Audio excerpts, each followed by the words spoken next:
तो इसके पहले कल तक हमने डिस्कस कर लिया था, फाइकोमाइसिट्स तक हमारा हो गया था, ठीक है ना। फाइकोमाइसिट्स तक हो गया था, हमको उसके आगे एस्कोमाइसिट्स का आज इसको एस्कोमाइसिट्स के बारे में पढ़ना है, ठीक है। तो हेडिंग डाल लो फटाफट से, एस्कोमाइसिट्स। इसके पहले का मैंने बोला था कि फाइकोमाइसिट्स तक पढ़ के आना और वहाँ से जो भी कुछ क्वेश्चन हो वो पूछ लेना, तो हम बता देंगे। वहाँ पर डाइकैरियन और डाइकैरियोफेज जैसे वर्ड आए होंगे तो पूछोगे तभी बताएंगे, वरना नहीं बताएंगे, ठीक है।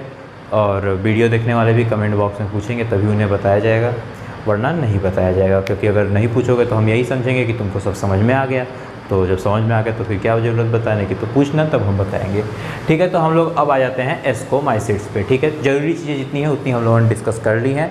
और माइसीलियम मैंने बोला था पता करने के लिए, ठीक है। वो भी अगर पता करके आए हो तो ठीक, और अगर नहीं पता करके आए हो तो हमसे पूछोगे तो हम बता देंगे। तो हम अभी देखेंगे एस्कोमाइसिट्स, ठीक है। एस्कोमाइसिट्स में सबसे पहला point, they are commonly called as, they are commonly called as.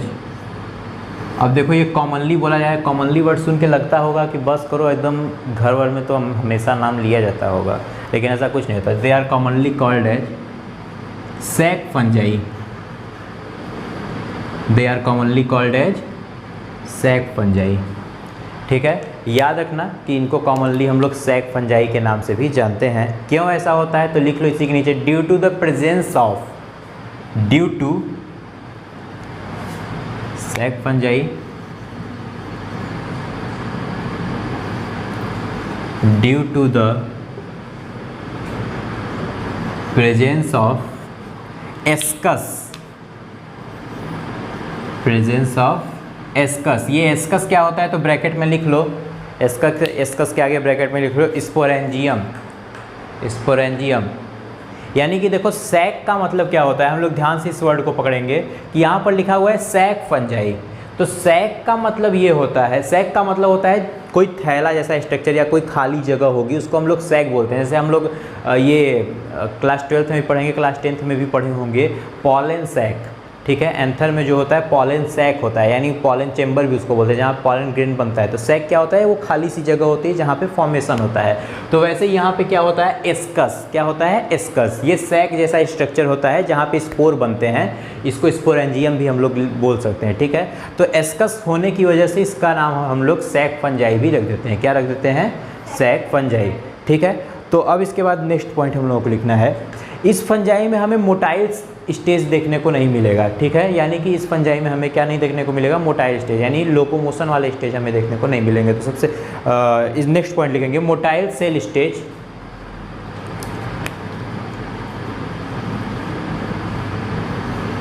Motile cell stage is absent, motile cell stage is absent। उसके बाद हम लोग लिखेंगे अगला पॉइंट, लिखिए मेंबर्स आर यूनिसेलुलर, यूनिसेलुलर। उसके आगे लिखना ब्रैकेट में ईस्ट, ईस्ट और ब्रैकेट बंद करके लिखना और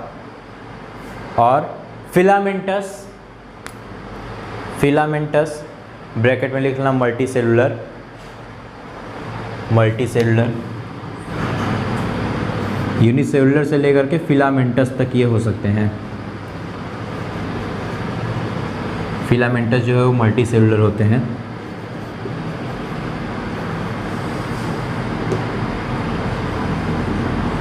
और इसका एग्जांपल लिखना चाहो तो लिख लो पेनिसिलियम। फिलामेंटस में हम लोग लिख सकते हैं पेनिसिलियम,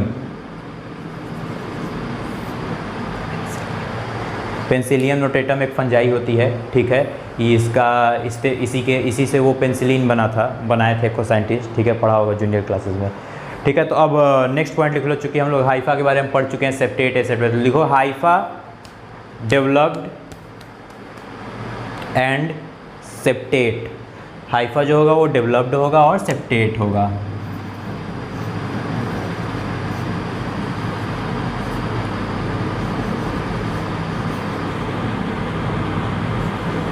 हाइफा जो होगा वो कैसा होगा, डेवलप्ड होगा और सेप्टेट होगा। ठीक है, सेप्टेट का मतलब समझ में आ रहा है ना, यानी इसमें क्रॉस वॉल प्रेजेंट होंगे। अच्छा, एक चीज़ याद रखना कि कभी कभी क्या होता है ना कि सेप्टेट और ए सेप्टेट के अलावा भी एक चीज़ होती है, स्यूडो सेप्टेट। क्या होता है? Pseudo septate. स्यूडो सेप्टेट क्या होता है ना कि जो हाइफा हम लोगों ने देखा था, ठीक है, हाइफा है, उसके बीच में अगर क्रॉस वॉल है तो उसे हम लोग क्या बोलेंगे? सेप्टेट है। ठीक है, जैसे कि ये अगर हाइफा है, ये अगर हाइफा है और इसके बीच में अगर ऐसे क्रॉस वॉल है तो हम लोग बोलेंगे सेप्टेट है। ठीक है, लेकिन ये जो क्रॉस वॉल होती हैं ये नेचुरली बनती हैं, ठीक है ना, इनको हम लोग सेप्टम बोलते हैं। लेकिन कभी कभी क्या होता है कि मान लो किसी मैकेनिकल इंजरी या किसी ऐसी, मान लो किसी भी फंजाई के साथ कोई दुर्घटना हो गई, कभी वो शादी विवाह में जा रहा होगा और एक्सीडेंट हो गया ऐसा कुछ, तो होता क्या है, एक क्रॉस वॉल जैसा स्ट्रक्चर डेवलप हो जाता है, ऐसे ऐसे मान लो हो गया। ठीक, तो ये एक्चुअली दिखता है, ये ऐसा देखने में लगता है जैसे ये सेप्टम है। ठीक है, देखने में ऐसा लगता है कि सेप्टम है, पर वो एक्चुअली में सेप्टम होता नहीं है, क्योंकि सेप्टम तो नेचुरली बनता है और वो दुर्घटनावश, क्या कर सकते हैं, प्रभु की माया, होनी को माइक्रोस्कोप में देख के और कैसे, तो वही हाँ दिख जाता है, तो वो उसकी तरह दिखता है, मतलब लगता है कि जैसे ये सेप्टेट है, पर वैसा होता नहीं है। ठीक, तो इसीलिए इसको क्या बोलते हैं? Pseudo septate. क्या बोलते हैं? स्यूडो। क्यों बोल रहे हैं स्यूडो? समझ में आ रहा होगा, स्यूडो माने झूठा, और किसकी तरह ये झूठा बना हुआ है? सेप्टेट की, सेप्टम की तरह, इसलिए इसको स्यूडो सेप्टेट बोल दिया जाता है। तो ये याद रखना लिखने विखने। हाँ, इसका मतलब मोटाइल से स्टेज में अब्सेंट होता है, यानी कि नॉन मोटाइल होता है। बहुत खोज कर लिए क्या, नोबल दिलवा दें? तो लिखो अगला, तब न दिलवाएं। लिखो मेंबर्स आर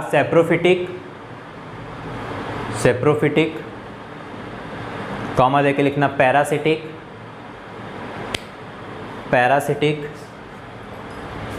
इसको हम मिटा रहे हैं ऊपर वाला, लिख लिए हो ना?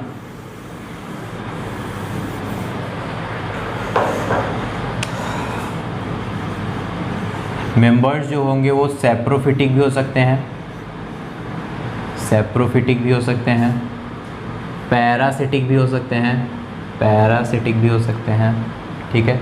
समझ में आ रहा है कि नहीं सेप्रोफिटिक और पैरासिटिक का मतलब? सेप्रोफिटिक का मतलब ऐसे ऑर्गेनिज्म जो अपने भोजन के लिए किस पे डिपेंड हो?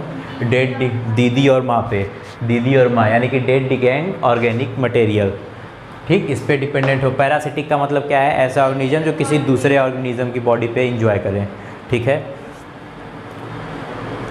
जैसे एक बेटा बाप का बैठ के खाता है, खून चूसता है, तो पैरासिटिक है? हम सब पैरासिटिक हैं तो हम लोग पैरासाइट हैं, खून चूस रहे हैं घर वालों का। तो अगला लिख लो कॉमा दे करके, कैप्रोफिलस। मेंबर्स जो होते हैं इसके वो सेप्रोफिटिक हो सकते हैं, पैरासिटिक हो सकते हैं, और कैप्रोफिलस का क्या मतलब होता है? समझ में आ रहा है? यूट्यूब वालों पिछले वीडियो में आप जाइए, आपको देखने को मिल जाएगा कैप्रोफिलस का क्या मतलब है, और आप अपना पेज पलट के देखिए, उसमें आपको देखने को मिलेगा कैप्रोफिलस का मतलब क्या है। क्योंकि हम पढ़ाते हैं तो घर पे जाके उसको रिवाइज भी तो करना होता है ना एक बार, और हम लिखवाए हैं, कैप्रोफिलस भी लिखवाए हैं, ऐसे ही कई ठो लिखवाए हैं। ओ दिख गया वही, ठीक है। तो कैप्रोफिलस आप पिछले वीडियो में जाइएगा, वहाँ देखिएगा, आपको मिलेगा, ठीक। कैप्रोफिलस, और फिर एंड डिकम्पोजर, ये बहुत अच्छे डिकम्पोजर भी होते हैं फंजाई, ठीक है। डिकम्पोज करते हैं चीज़ों को, छोटी छोटी चीज़ों को खा, जैसे अब देखो जो डेड डिकेइंग ऑर्गेनिक मटेरियल को खा रहे हैं, एक तरीके से देखा जाए तो वो डिकम्पोजर का ही काम कर रहे हैं, ठीक है। तो कुछ सज्जन लोग भी होते हैं, तो वही हैं। सज्जन लोगों की बात करते ही लाइट आ गई, यानी कि मैं सही पढ़ा रहा हूँ। तो फिर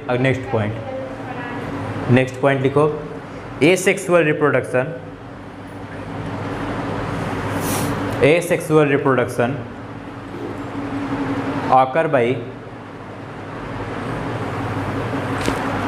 occur by एक्जोजीनस स्पोर।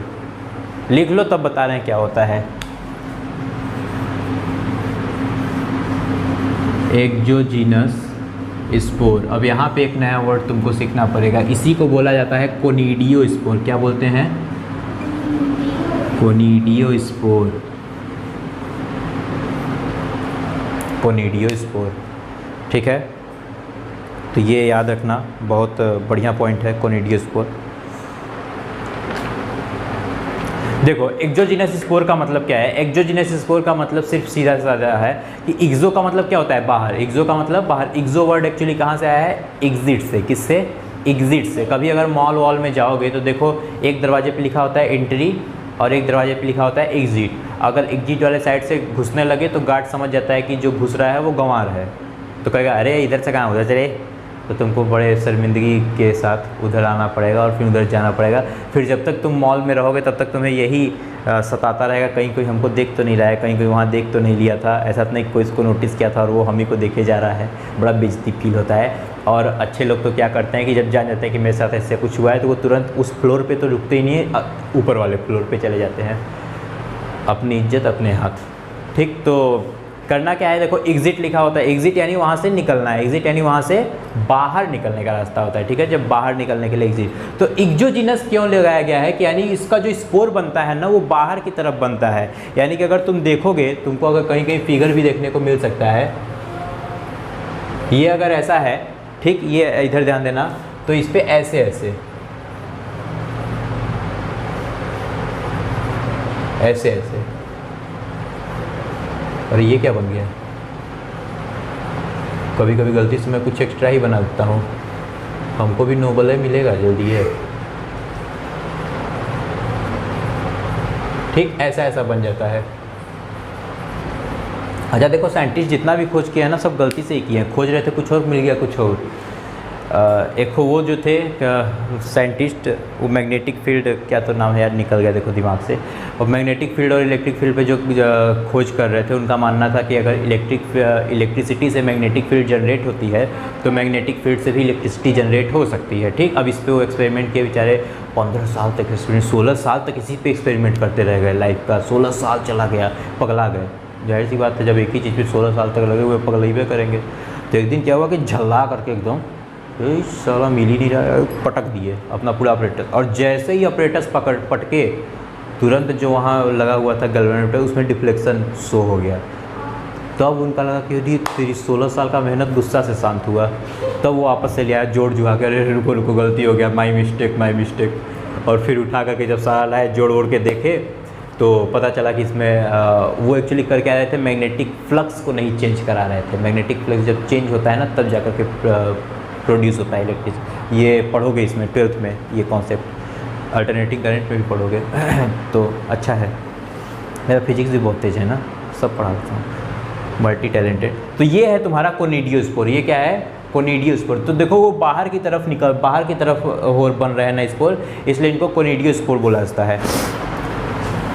ठीक है, तो ये जो स्ट्रक्चर है ये क्या है? कोनिडियोस्पोर। तो ध्यान देना, इसमें ये वाला जो पार्ट होगा ना, ये वाला, इसको बोलेंगे कोनिडियम। इसको क्या बोलेंगे? कोनिडियम। इस वाले पार्ट को बोलेंगे कोनिडियम। और इसको क्या बोलेंगे? ये जो ऊपर ऐसे ऐसे गोला गोला बना है, कोनिडियोस्पोर। इसको क्या बोलेंगे? कोनिडियोस्पोर। इसके अंदर इसे डॉट डॉट कर लेना। याद रखना कि ये जो है ये क्या है? ये कोनिडियम है, उसके ऊपर जो स्पोर बना है वो क्या है? कोनिडियोस्पोर। ठीक है, और देखो वो उसके ऊपर बाहर की तरफ बना हुआ है, इस वजह से इसको क्या बोलते हैं? एक्सोस्पोर। क्या बोलते हैं? Exogenous spore. इतनी बात समझ में आई कि नहीं आई? आ गई ना? तो अब ध्यान से, जो कोनिडियोस्पोर है वो क्या है? वो एसेक्सुअल रिप्रोडक्शन के लिए है ना, एसेक्सुअल रिप्रोडक्शन के लिए। अभी हमने लिखा कि एसेक्सुअल रिप्रोडक्शन जो होगा वो एक्सोजीनस स्पोर से होगा। तो अब नेक्स्ट पॉइंट लिखो, सेक्सुअल रिप्रोडक्शन। नेक्स्ट पॉइंट हम लोग लिखेंगे sexual reproduction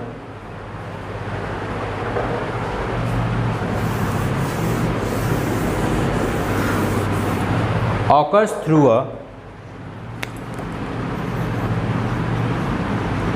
sexual spore. Occurs through a sexual spore. Occurs through a sexual spore called ascospore. क्या है इसको बोलेंगे? एस्कोस्पोर। याद रखना कि जो सेक्सुअल रिप्रोडक्शन होगा वो किसके द्वारा होगा? एस्कोस्पोर के द्वारा। एस्कोस्पोर जो है वो एक इंडोजीनस स्पोर है। कैसा है? Endogenous spore. लिख लेना इसके आगे ब्रैकेट में, इंडोजीनस स्पोर। इंडोजीनस स्पोर, ठीक है। इंडोजीनस मतलब देखो यहाँ क्या लिखा है, इंडो, इंडो का मतलब अंदर, ठीक है, अंदर की तरफ यहाँ के इसके स्पोर बनते हैं, कुछ ऐसा स्ट्रक्चर दिखता है।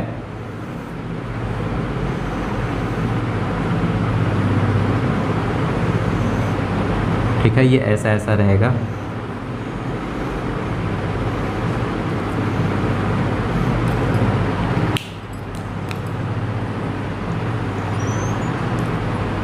ठीक है, तो ये ऐसा रहेगा। ये है एस्कस, ये क्या है, एस्कस, ये जो हमें दिख रहा है ये क्या है, एस्कस। और इसके अंदर ये देखो जो बने बने से दिख रहे हैं वो क्या है, एस्कोस्पोर। ये क्या है, ये है हमारे एस्कोस्पोर, ठीक है। तो ये हमें याद रखना है, ठीक ना। ये हो गया एस्कस, ये हो गया एस्कोस्पोर, वो हो गया कोनिडियम और वो हो गया कोनिडियोस्पोर, ठीक है। तो कोनिडियम और कोनिडियोस्पोर किसके लिए है, एसेक्सुअल के लिए। एस्कस और एस्कोस्पोर किसके लिए है, सेक्सुअल के लिए, ठीक है। बहुत बढ़िया, शानदार। अब लिखो नेक्स्ट पॉइंट। यहाँ पे हम लोग बार बार एस्कस ये सब वर्ड सुन रहे हैं ना, एस्कस, एस्कोस्पोर। जरा ध्यान देना, यहाँ पे ये एस्कस जैसा ये बड़ा ये कैरेक्टरिस्टिक फीचर भी इसको कह सकते हो, ठीक ना। यहाँ पे ये पहली बार देखा गया था फंजाई में। इसके पहले देखो फाइकोमाइसिस में हमने कहाँ देखा था, इसको नहीं देखा था, पहली बार देखा गया। इसीलिए इस पूरे ग्रुप का ही नाम एस्कोमाइसिट्स रख दिया गया। क्या रखा गया, एस्कोमाइसिट्स। तो लिखो, इन ascomycetes in ascomycetes, ascus present in a group, ascus present in a group surrounded by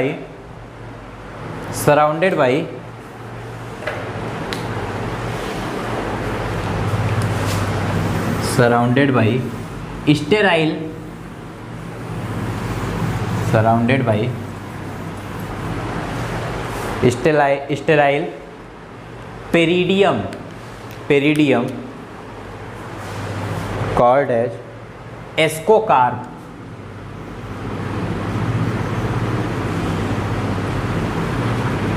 ascospore जो होगा वो surrounded by peridium carp, ascocarp भी डायरेक्ट लिख सकते हो, एस्कोकार्प, ठीक है। एस्कोस्पोर जो होगा ये स्टेराइल टिश्यू से सराउंडेड होता है एक्चुअली, पेरिडियम उसको बोलते हैं। उसको उसी का नाम हम लोग क्या रखते हैं, एस्कोकार्प। क्या नाम रखते हैं, एस्कोकार्प। यानी कि एस्कस के ऊपर का जो कवरिंग होता है उसको हम लोग एस्कोकार्प बोलते हैं। क्या बोलते हैं, एस्कोकार्प बोलते हैं। या इसी का एक और नाम होता है, लिख लो, एस्कोमा। एस्कोमा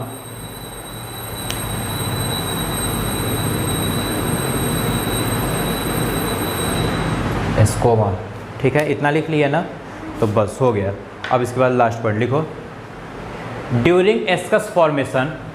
ड्यूरिंग एस्कस फॉर्मेशन फटाफट से लिख लो, ये बड़ा इंपॉर्टेंट पॉइंट है। और ये during ascus formation characteristic feature event, characteristic feature event, characteristic feature event occur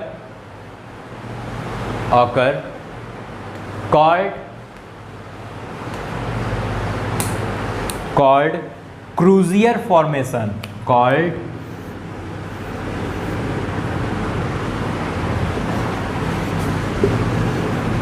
क्रूजियर formation. Crozier formation का क्या मतलब है, क्रूजियर फॉर्मेशन का क्या मतलब है, ये बहुत कैरेक्टरिस्टिक फीचर है। एस्कस का फॉर्मेशन जब होता है, ठीक है, एस्कस का जब फॉर्मेशन होता है उसमें मार्कर गिर जाता है। एस्कस का जब फॉर्मेशन होता है तो एस्कस का फॉर्मेशन के समय क्रूजियर फॉर्मेशन होता है, ठीक है। क्रूजियर फॉर्मेशन का क्या मतलब है, क्रूजियर फॉर्मेशन का मतलब है कि जो हाइफा है, जो ये हाइफा है वो हुक जैसा हो जाएगा। कैसा हो जाएगा, हुक जैसा। ये कैरेक्टरिस्टिक इवेंट इसमें देखा जाता है। ये एकदम से याद रखना, ठीक ना, बहुत काम आने वाला है आगे। तो ये याद रखना कि एस्कस में ये क्रूजियर फॉर्मेशन देखा जाता है, यानी कि जो हाइफा है वो हुक जैसा हो जाता है। ये कैरेक्टरिस्टिक फीचर है इसका। अब एग्जांपल लिख लो, याद है क्या एग्जांपल, कौन सा याद है, अरे वाह क्या, ईस्ट, अभी अभी लिखवाया, लिखो न्यूरोस्पोरा। ये नाम हमको बहुत पसंद है, न्यूरोस्पोरा लिख लो। और लिखो अस्परजिलस,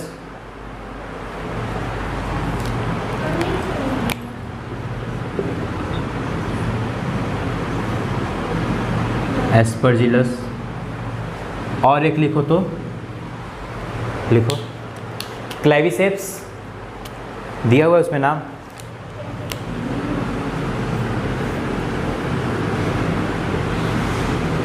क्लेविसेप्स। और एक लिखो मॉरेल्स।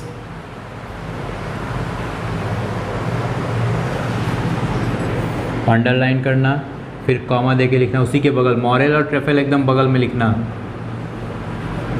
ट्रफेल्स। लिख लिया ना?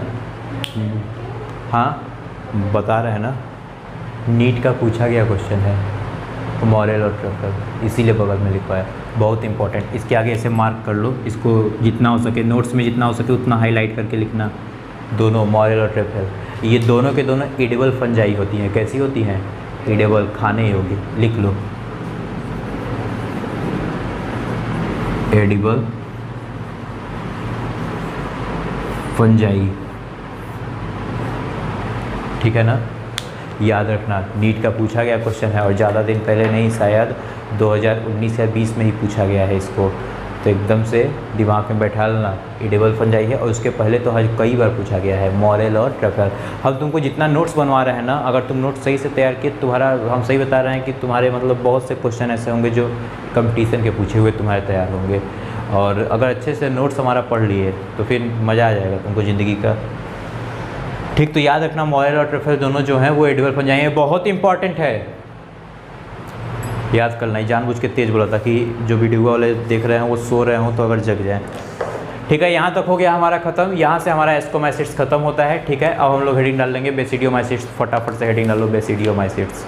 आज के लिए बस इतना ही करते हैं, हेडिंग डाल के छोड़ दो और कल हम लोग पढ़ेंगे बेसिडियोमाइसिट्स। ठीक है, तो आज हमने क्या क्या पढ़ा? आज हमने एस्कोमाइसिट्स के सिर्फ और सिर्फ कैरेक्टर देखे हैं। ठीक है, अब एस्कोमाइसिट्स के बारे में तुम्हारी किताब में जितना भी दिया होगा एनसीईआरटी में उसको पूरा पढ़ना। मैं बार बार बोल रहा हूँ, मैं जितना पढ़ा रहा हूँ उसका पूरा पढ़ते जाओ, रोज़ का रोज़ पढ़ो, रोज़ का रोज़ पढ़ो। ठीक है, इससे क्या होगा कि तुम्हारी चीज़ें तैयार होंगी। ठीक है, और जो भी अगर एक भी कुछ क्वेश्चन फंस रहा है एनसीईआरटी का, कोई भी लाइन नहीं समझ में आ रही है, वो आके हमसे पूछो, हम बताएंगे। वीडियो देखने वाले भी यही काम करना है आप लोगों को कि आप लोग जितना एक वीडियो में देख रहे हो उतना ही चीज़ एनसीईआरटी से जा करके पढ़ो। एक भी लाइन ऐसी है जो नहीं समझ में आ रही है या नहीं दिख रही है तो वो हमसे पूछो। मैं ऐसा इसलिए बोल रहा हूँ क्योंकि एक आध लाइन ऐसी होती है एनसीईआरटी की जो मैं वीडियो में नहीं बताता हूँ और वो मैं चाहता हूँ कि आप लोग हमसे पूछो, तब मैं बताऊँ, ताकि मुझे ही पता चले कि आप लोग पढ़ रहे हो ठीक से। ठीक है, तो ऐसे ही हम लोग तैयारी करते चलना है। तैयारी बहुत अच्छी होगी, नंबर भी बहुत अच्छे आएंगे अगर मेरे साथ जितना मैं मेहनत करते चल रहा हूँ उतनी मेहनत तुम भी करते चलोगे तो। ठीक है, वीडियो को शेयर, लाइक और सब्सक्राइब करते रहिए। Thank you.